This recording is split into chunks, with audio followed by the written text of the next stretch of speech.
Well, look, we were very clear that finally the Tory party concluded that Boris Johnson was unfit to be Prime Minister. That was blindingly obvious a very long time ago. But having come to that conclusion, they can't now expect the country to allow him to cling on for weeks on end.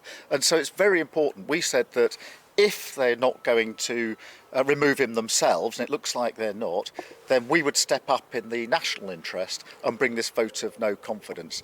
And frankly, any Tory that in the last few days has said they don't think the Prime Minister's fit for office because he can't tell the truth, he can't be trusted, how can they tomorrow go through the lobby to say he should stay in power for another few weeks? It's unlike previous Prime Ministers where it was a policy disagreement, he's leaving office because his own party have concluded that he can't be trusted. That if they go out on media with lines, those lines are going to unravel because they haven't got the substance of truth behind them. That is intolerable for the country as we go into the next weeks into September. Lots of people can't make ends meet at the moment, really struggling with their bills. If those prices go up again, and it looks like they will, then that's going to cause even more anguish. On this issue, Labour has led from the front, so we were out there very early at the turn of the year saying there should be a windfall tax the excess profits from oil and gas companies and use them for the energy bills of those most in need. The government was slow on that, refused to see why that was such a good idea, finally came to it. We still think there's other things they should do, shouldn't be introducing and having the national insurance tax hike in the middle of a cost of living crisis.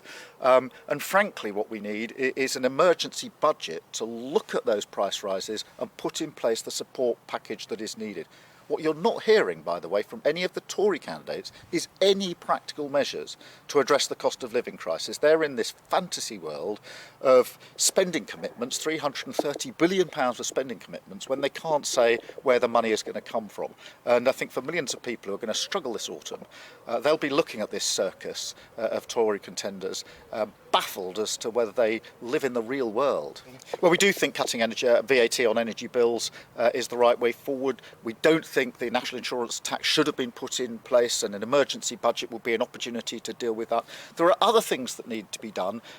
Insulating homes is desperately overdue. That would reduce bills significantly for millions of people across the country if that was put in place. So there are practical things that can be done.